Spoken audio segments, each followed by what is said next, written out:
Assalamualaikum warahmatullahi wabarakatuh. Perkenalkan, nama saya Frisma Nugraha Arifianti, nomor NIM 13519191068 dari kelas A2 19. Di sini saya akan menjelaskan sedikit tentang bakteri untuk memenuhi tugas mikrobiologi teori. Pada kesempatan kali ini saya akan menjelaskan sedikit tentang bakteriologi.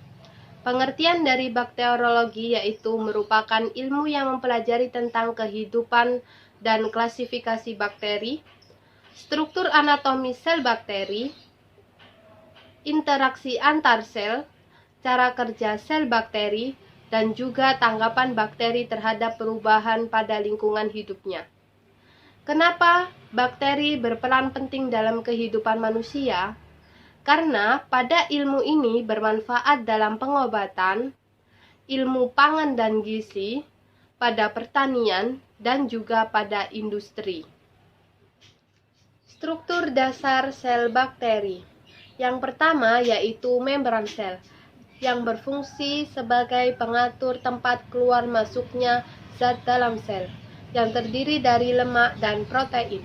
Yang kedua yaitu sitoplasma, yaitu cairan dalam sel yang berfungsi untuk tempat berlangsungnya reaksi metabolik. Yang ketiga yaitu ada nukleolit atau DNA, yaitu sebagai otak yang mengontrol sintesis protein dan juga pembawaan sifat. Yang keempat ada flagela sebagai alat gerak. Yang kelima ada ribosom, yaitu sebagai tempat sintesis protein yang terdiri dari protein dan RNA.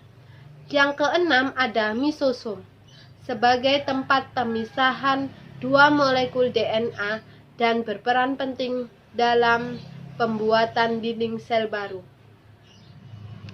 Bakteri yang dapat membentuk endospora yaitu digunakan untuk melindungi bakteri dari suhu yang sangat panas atau yang sangat dingin. Contohnya yaitu Clostridium dan juga Bacillus.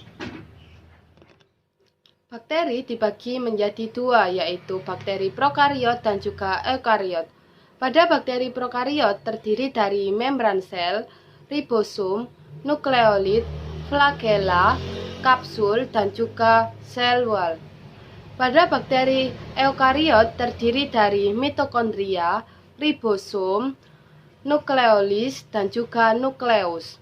Di antara dua bakteri tersebut, bakteri prokariot memiliki struktur sel lebih lengkap dibanding dari eukariot.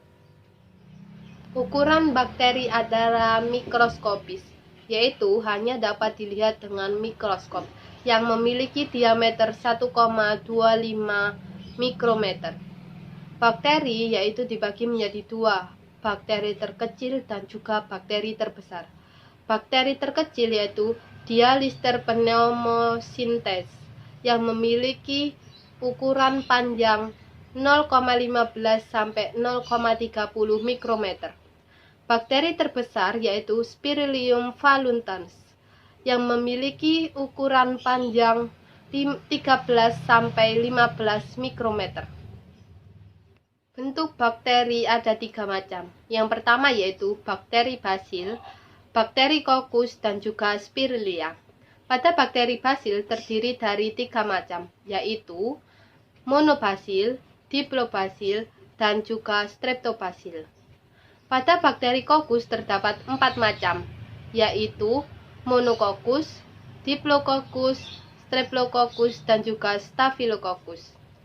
Pada Spirillea terdapat tiga macam, yaitu spiral, vibrio, dan juga spiroseta.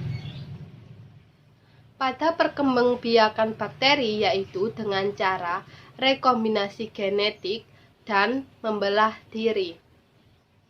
Mekanisme bakteri dalam menimbulkan penyakit ada dua cara, yaitu dengan cara infaksi dan yang kedua dengan cara toksigenitas. Pada cara infaksi, bakteri dapat menyerang dan juga menyebar. Pada toksigenitas, bakteri dapat membentuk toksin. Macam-macam bakteri. Berdasarkan sumber oksigen yang diperlukan dalam proses respirasi, bakteri dibagi menjadi dua, yaitu bakteri aerob dan juga anaerob. Pada bakteri aerob yaitu menggunakan sumber oksigen bebas dalam proses respirasinya. Contohnya yaitu Micrococcus, seperti gambar di atas. Yang kedua yaitu bakteri anaerob, yaitu tidak menggunakan sumber oksigen bebas pada proses respirasinya.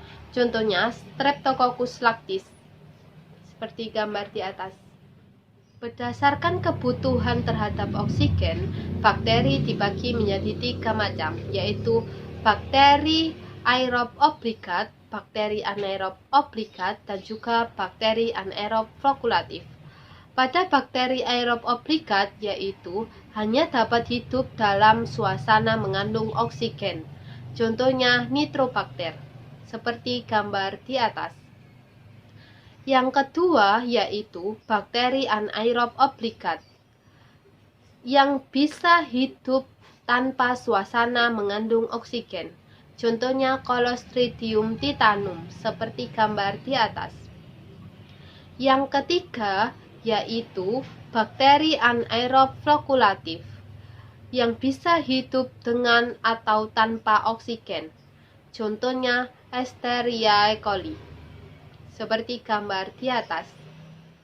Berdasarkan cara memperoleh makanannya, bakteri dibagi menjadi 2, yaitu bakteri heterotrof dan juga bakteri autotrof. Pada bakteri heterotrof yaitu memperoleh makanan berupa zat organik yang ada pada lingkungannya, karena pada bakteri heterotrof tidak dapat menyusun zat organik itu sendiri. Pada bakteri heterotrof yaitu bersifat parasit dan juga saprofit. Pada bakteri autotrof dapat menyusun makanan sendiri dari zat organik yang ada. Pada bakteri autotrof terdapat 2 macam, yaitu bakteri fotoautotrof dan juga kemoautotrof. Contohnya bakteri penyebab penyakit pada manusia yang pertama yaitu ada Treponema pallidum, yang biasa terdapat pada penyakit sipilis. Yang kedua yaitu ada Mycobacterium tuberculosum, yang terdapat pada penyakit TBC. Yang ketiga yaitu ada Salmonella typhus, yang biasa terdapat pada penyakit tipes. Yang keempat yaitu Clostridium tetani, yang biasa terdapat pada penyakit titanus.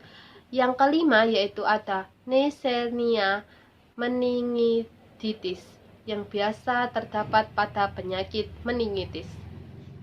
Sekian penjelasan dari saya. Apabila ada salah kata dan perbuatan, mohon dimaafkan. Wabillahi taufiq wal hidayah. Wassalamualaikum warahmatullahi wabarakatuh. Terima kasih.